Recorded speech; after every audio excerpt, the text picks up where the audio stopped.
আজকে খুব গুরুত্বপূর্ণ বিষয় পাওয়ার পয়েন্টের অ্যানিমেশন।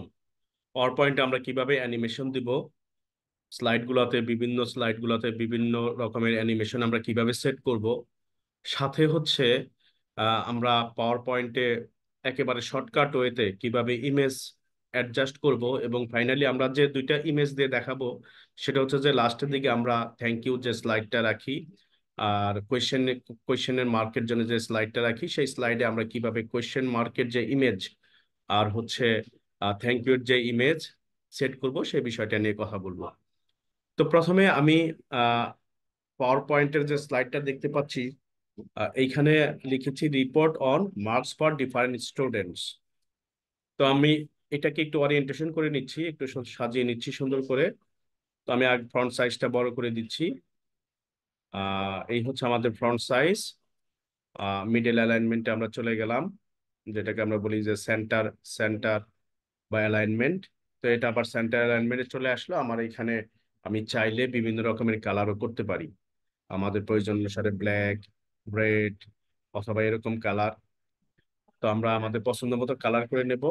এখন এটা আমার আগে থাকতেই রেডি করা আছে, দুইটা স্লাইড আমি আগেই রেডি করেছিলাম। আমরা এই স্লাইড নিয়ে আমাদের একটা টিউটোরিয়ালে কথা বলেছি। এখন আমি এক- দুটো স্লাইড বাড়ায় নিচ্ছি, এরকম দুটো স্লাইড। তো আমার দুটো স্লাইড বেড়ে গেল। এখন আমি এই স্লাইড নাম্বার 4, স্লাইড নাম্বার 4-এ আমি ইমেজ অ্যাড করব। এখন এখানে ইমেজ অ্যাড করার অপশন আছে, বাট আমরা চাইলে একেবারে এইখান থেকে ইমেজটাকে অ্যাড করতে পারি। আমার এইখানে হচ্ছে টেবিল, দেন আমি এইখান থেকে চার্ট করতে পারবো। এইখান থেকে বিভিন্ন রকমের গ্রাফিক আমরা করতে পারবো, স্মার্ট আর্ট আর পিকচার আমরা এখানে অ্যাড করতে পারবো। তো আরো অপশন আছে, এখানে 6টা টোটাল অপশন আছে, 6টা থেকে তার মধ্যে একটা অপশন হচ্ছে পিকচার। তো আমরা পিকচারে যাই, ক্লিক করি মাউসে, ক্লিক করলে এরকম অপশন আসবে। তো আমি যেহেতু ডেস্কটপে আমার ফাইলটা রাখা আছে, আমি ডেস্কটপে চলে যাচ্ছি। ডেস্কটপে হচ্ছে থ্যাংক ইউ, আমি জাস্ট এই ইমেজটাকে সিলেকশন করে নেব। সিলেকশন করে এইখানে আসলাম, অটোমেটিক আমার ইনসার্ট করলেই অটোমেটিক আমার ইমেজটা চলে আসলো, ভেরি সিম্পল। দেন আমি এটাকে চাইলে আমার মাউসের মাধ্যমে অ্যাডজাস্ট করে নিতে পারি, ড্র্যাগ করে নিতে পারি। এইখানটাতে যে রাউন্ড যেটা আছে, সার্কেলের এখানে আসলেই আমার প্লাস সাইন হয়ে যাবে, এই যে অটোমেটিক এটা আমরা বড় করে দিতে পারছি। এই হচ্ছে টোটাল আমার পুরো স্লাইডটা আমরা চাইলে আমাদের মতো করে সাজিয়ে নিতে পারি। দেন হচ্ছে দেন আমি আমার আরেকটা অপশন যেটা আছে আমি সেটা সিলেকশন করব। এইটা হচ্ছে আমার কোয়েশ্চেন, ইনসার্টে যাব, ইনসার্ট হয়ে গেল। দেন আমি আমার পছন্দ মতো সাইজ বড় ছোট করে নিতে পারছি।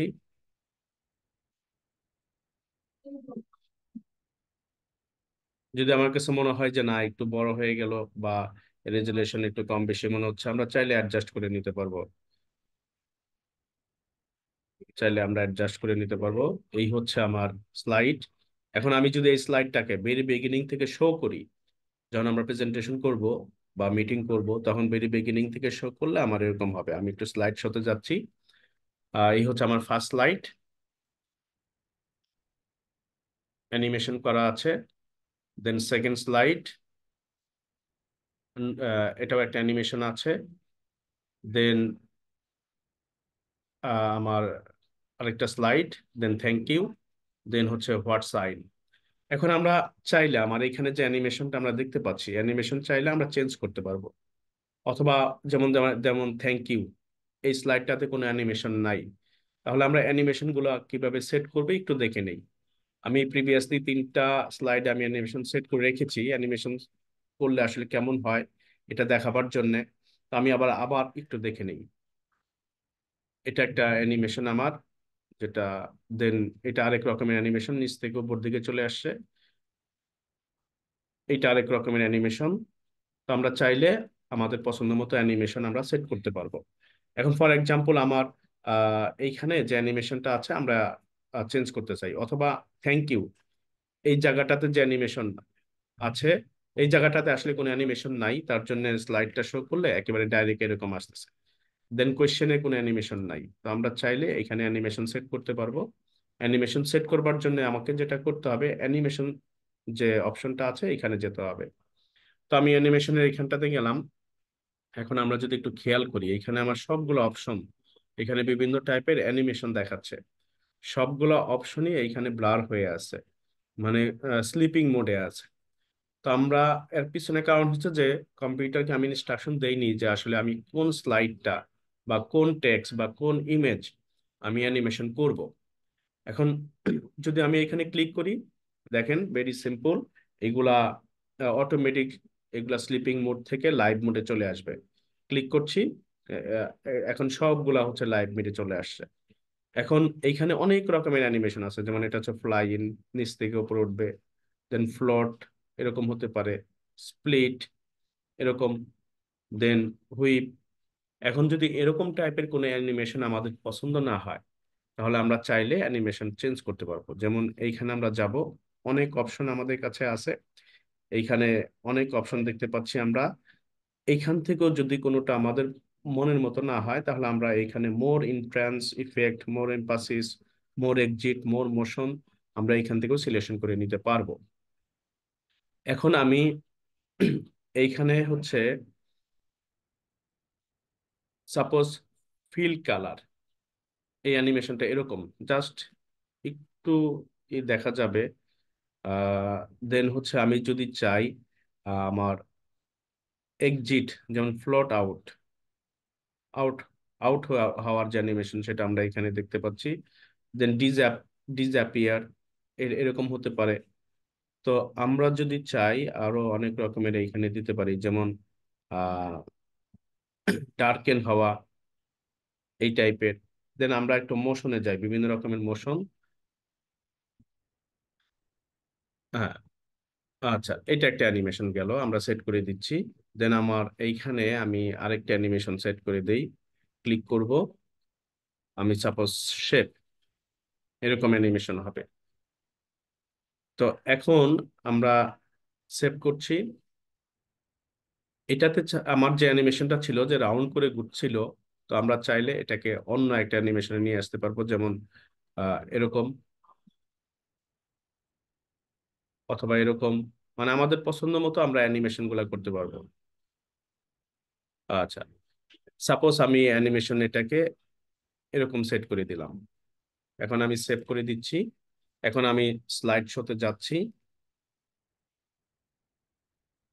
এটা এক রকমের অ্যানিমেশন হয়ে গেল।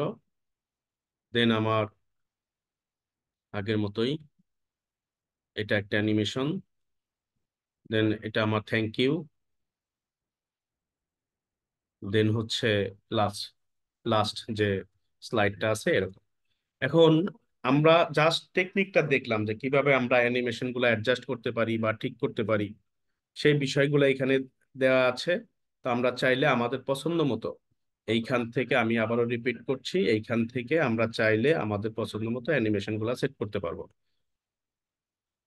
এখন ফাইনালি আমরা যখন স্লাইডটা বানাবো, স্লাইড বানাবার পর অনেক সময় এই স্লাইড গুলা আমার যে অডিয়েন্স যারা আছে তাদের সাথে শেয়ার করতে হয়, অথবা কাউকে ইমেল করে পাঠাতে হয়, বা কোনোভাবে সবার সাথে শেয়ার করতে হয়। সেই ক্ষেত্রে আমার সাজেশন যেটা থাকবে সেটা হচ্ছে যে আমরা এরকম পাওয়ার পয়েন্টে স্লাইড শেয়ার না করে আমরা পিডিএফ ফর্মে শেয়ার করব।